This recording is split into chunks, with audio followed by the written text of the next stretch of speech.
Assalomu alaykum, hurmatli yurtdoshlar. Bugun men sizga avgust oyidan girtum yoshdan oshgan, ayniqsa 25-65 yosh atrofidagi o'zbekistonliklar uchun juda muhim va ko'pchilik e'tibor bermayotgan masala haqida gapirib beraman. Bu ma'lumot sizning pensiyangizga, ish stajingizga, nafaqa miqdoringizga, hatto kelajakda davlatdan oladigan pulingizga bevosita ta'sir qilishi mumkin. Eng yomoni, ko'p odamlar muammo paydo bo'lmaguncha, ya'ni pensiya hujjat topshirganda yoki qayta hisob kitob so'raganda kech bo'lib qolganini bilishadi. Shuning uchun videoni oxirigacha ko'ring. Men bugun nima o'zgargani, kimlar xavotir olish kerakligi, kimlar uchun xavf kamligi, qaysi hujjatlar kerak bo'lishi va hozirdan qanday harakat qilish kerakligini oddiy tilda tushuntiraman. Kanalga hoziroq obuna bo'ling, videoga like bosing. Chunki bunday ma'lumotni qancha ko'p odam eshitsa, shuncha ko'p odam o'z pulini, stajini, huquqini saqlab qoladi.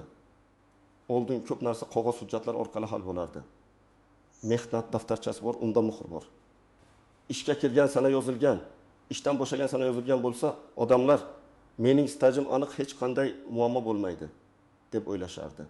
Ko'p yillar davomida ayrim korxonalar yopilib ketgan, nomi o'zgargan, arxivga topshirilgan yoki umuman hujjatlar yo'qolgan bo'lsa ham odamlar mehnat daftarchasiga ishonib yurishgan.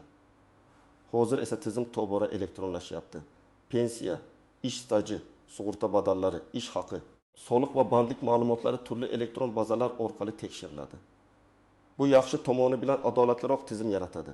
Kim haqiqatan ishlagan, kim uchun badal to'langan, kimning daromadi rasmiy bo'lgan, hammasi ko'rinadi.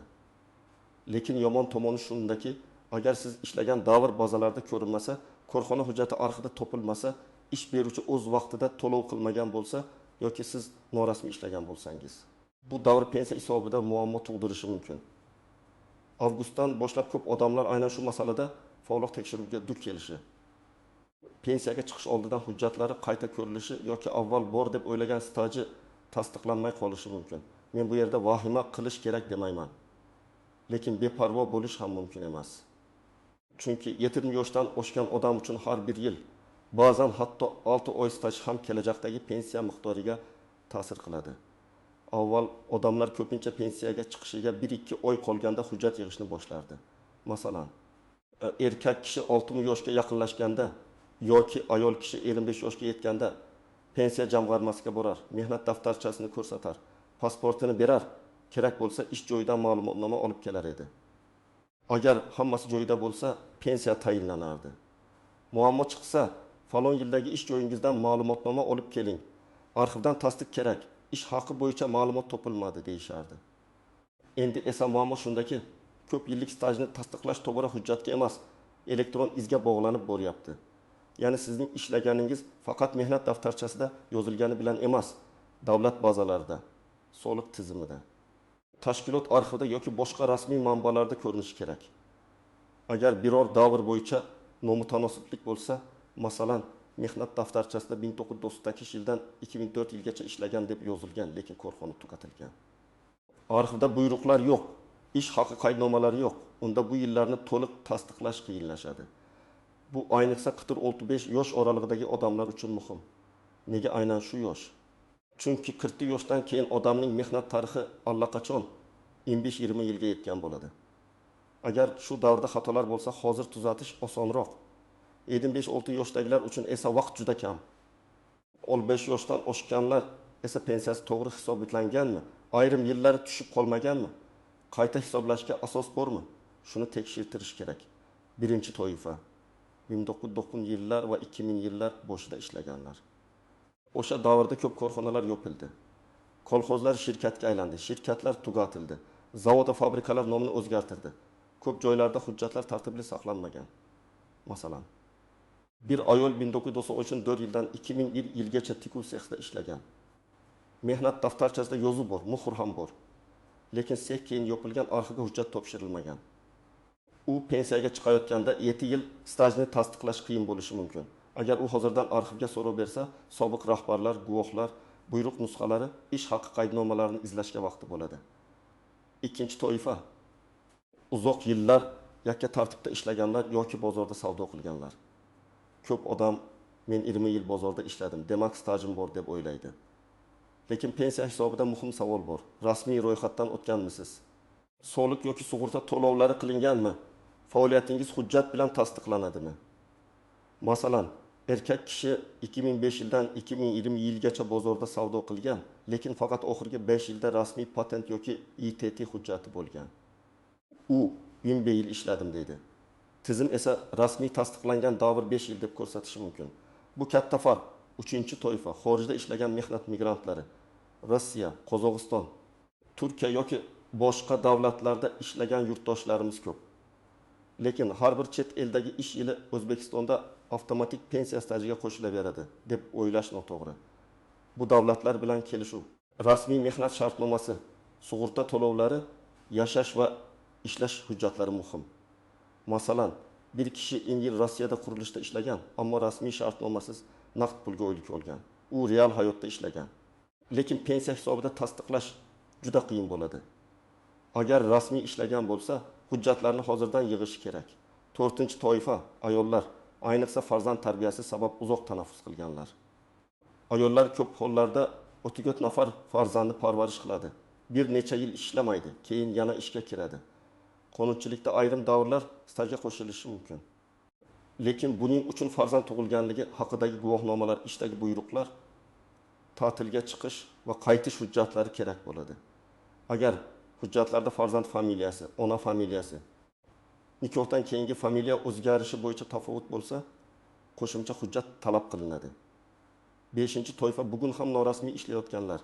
Bir yoshdan oshgan ko'plab odamlar xususiy firmada, ustaxonada, do'konda, qurilishda, xizmat ko'rsatish sohasida ishlaydi. Lekin mehnat shartnomasi yo'q. Oylik naqd beriladi. Ish beruvchi xavotir olmang, hammasi joyida deydi. Lekin ertaga pensiya masalasida sizning nomingizga soliq, ijtimoiy to'lov, rasmiy ish haqi ko'rinmasa, bu davr bo'shliq bo'lib qoladi. Men doim aytaman, bugun konvertda olingan oylik ertangi pensiyada ko'rinmaydi. Agar siz davlat tashkilotida uzluksiz ishlagan bo'lsangiz, mehnat shartnomangiz rasmiy bo'lsa, oyligingiz plastik karta orqali tushgan bo'lsa, soliq va ijtimoiy to'lovlar to'langan bo'lsa, elektron mehnat tizimida ma'lumotlaringiz to'g'ri aks etgan bo'lsa, xavf ancha past. Lekin bu umuman tekshirmasa ham bo'ladi degani emas. Chunki hatto davlat tashkilotlarida ham familiya xatosi, lavozim noto'g'ri yozilishi, ishga qabul qilish buyrug'i bazaga kiritilmagani, eski davr ma'lumotlari tushmay qolgani uchraydi. Masalan, o'qituvchi ayol 25 yil maktabda ishlagan, hammasi rasmiy. Lekin u turmushga chiqqach familiyasini o'zgartirgan. Eski diplom bir familiyada, mehnat daftarchasining bir qismi boshqa familiyada, pasport hozir 3-ko'rinishda. Agar nikoh guvohnomasi, familiya o'zgarganini tasdiqlovchi hujjat bo'lmasa, tizimda ma'lumotlarni birlashtirishda muammo chiqishi mumkin. Demak, rasmiy ishlagan odam ham o'z hujjatini bir marta tekshirtirishi shart. Birinchi misol, 28 yoshli erkak, ismi shartli ravishda Akmal aka. U 1906 yildan 2000 yilgacha avtokorxonada haydovchi bo'lib ishlagan. Keyin 2000 yildan 2010 yilgacha qurilishda brigadir bo'lgan, lekin ko'p yillar rasmiylashtirilmagan. 2011 yildan hozirgacha xususiy firmada rasmiy ishlaydi. Akmal aka o'zini 2 yillik stajga ega deb hisoblaydi. Lekin tekshiruvda 1992-2000 yillardagi avtokorxona hujjati arxidan topilmasa, 8 yil savol ostida qola oladi. 2001-2010 yillardagi qurilish norasmiy bo'lsa, yana 9 yil hisobga kirmasligi mumkin. Natijada u o'ylagan 3 yil o'rniga 31 yil tasdiqlangan staj chiqib qolishi ehtimoli bor. Bu pensiya miqdoriga juda jiddiy ta'sir qiladi. Ikkinchi misol, 54 yoshli ayol Dilbar opa. U 1990 yildan 1997 yilgacha zavodda ishlagan, keyin 3 farzandli bo'lib uyda o'tirgan. 2008 yildan bog'chada ishlagan. Unga farzandlar tug'ilganligi haqidagi guvohnomalar, nikoh guvohnomasi, zavoddagi ish davri bo'yicha arxiv ma'lumoti, bog'chadagi rasmiy ish staji kerak bo'ladi. Agar zavod yopilib ketgan bo'lsa, arxiv izlash kerak. Agar farzand hujjatlarida familiya mos kelmasa, FHDYodan qo'shimcha ma'lumotnoma olish kerak. Bularni pensiyaga 2 oy qolganda qilish qiyin. Hozirdan qilish esa ancha oson. 3-misol, 63 yoshli pensioner Rahim aka. U pensiyaga chiqqan. Lekin keyin eski ish joyidan qo'shimcha ish haqi ma'lumotnomasi topilganini bilib qolgan. Ba'zan odamlar pensiya tayinlanganda barcha daromadlari to'liq hisobga olinmaganini keyin anglaydi. Agar qonuniy asos bo'lsa, qayta hisoblash uchun murojaat qilish mumkin. Lekin buning uchun men ko'proq ishlaganman deyish yetmaydi. Hujjat kerak, buyruq, ish haqi qaydnomasi, arxiv ma'lumotnomasi, shaxsiy hisob varaqasi yoki boshqa rasmiy tasdiq. Eng birinchi nozik jihat, mehnat daftarchasidagi har bir yozuv avtomatik ravishda tan olinadi degan tushuncha noto'g'ri.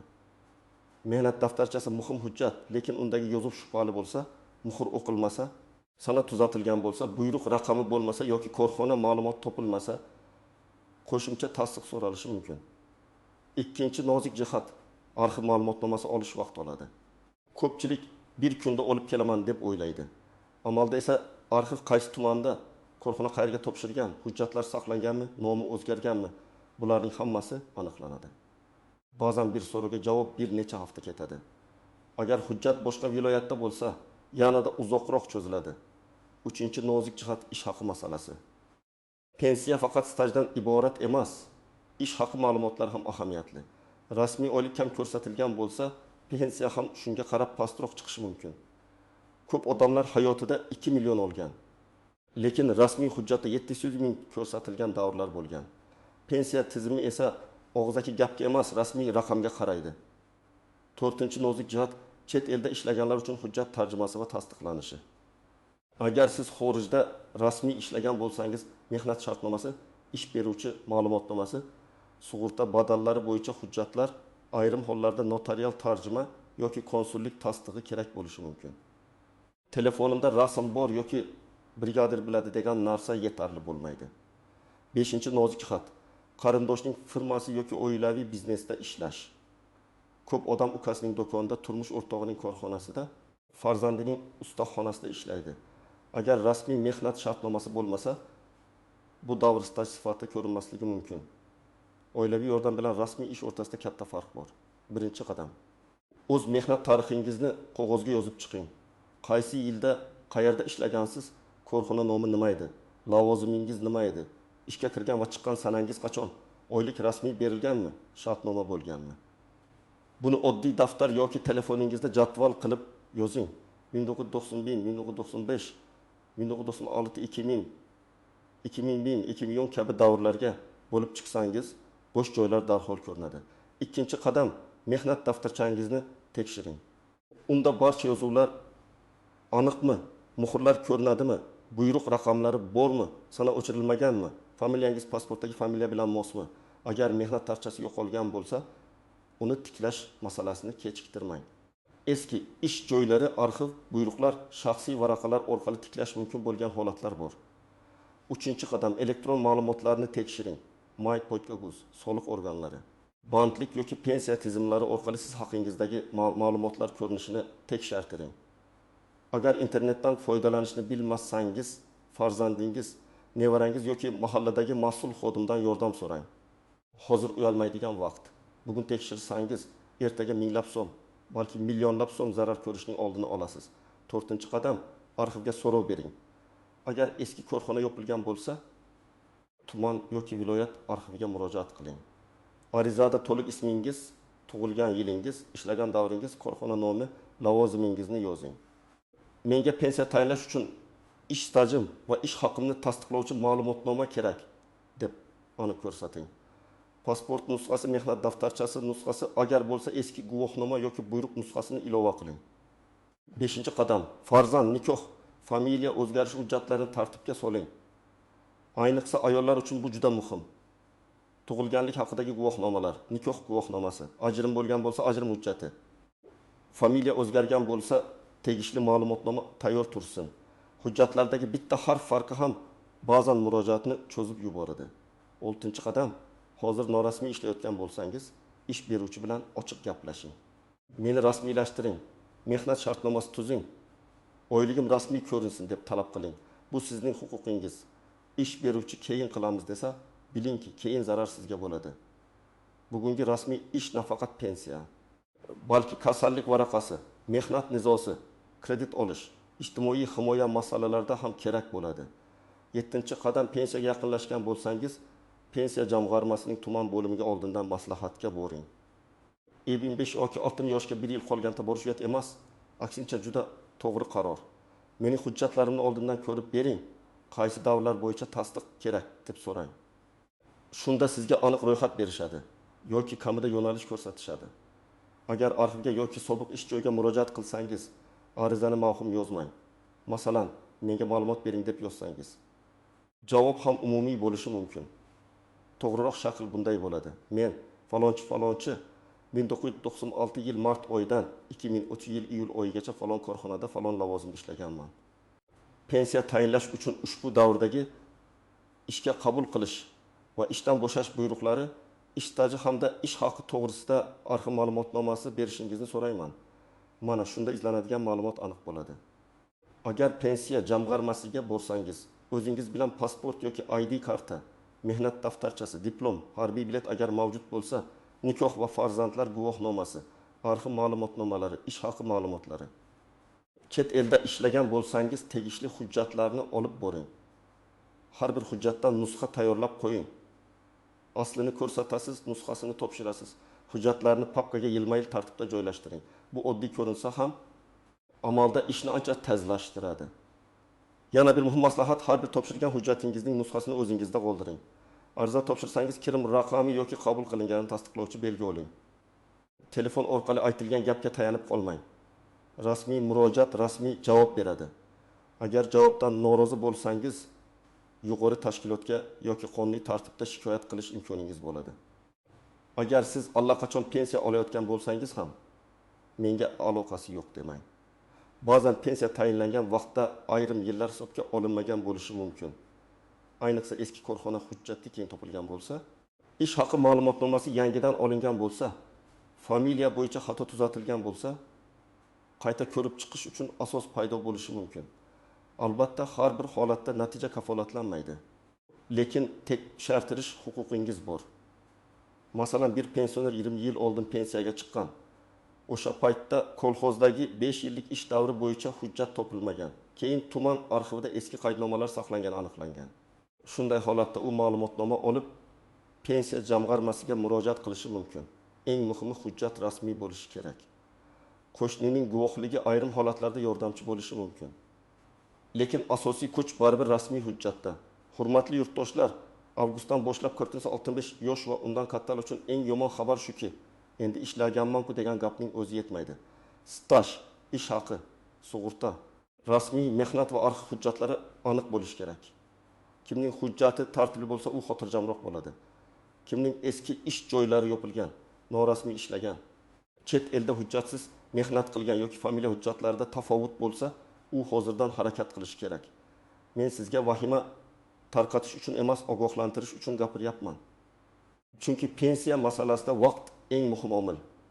Bugun bitta arxiv ma'lumotnomasi olib qo'yish ertaga pensiya tayinlashda katta muammoning oldini olishi mumkin. Bugun ish beruvchidan rasmiy shartnoma talab qilish ertaga sizning oylik daromadingiz va stajingizni himoya qiladi. Sizda ham shunday muammo bo'lganmi?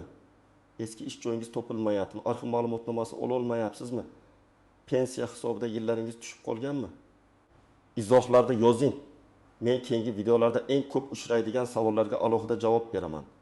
Videoga like bosing, yaqinlaringizga yuboring, kanalga obuna bo'ling. Chunki bu ma'lumot ayniqsa ota-onangiz, aka-ukalaringiz, opa-singillaringiz va pensiyaga yaqinlashayotgan har bir inson uchun juda muhim.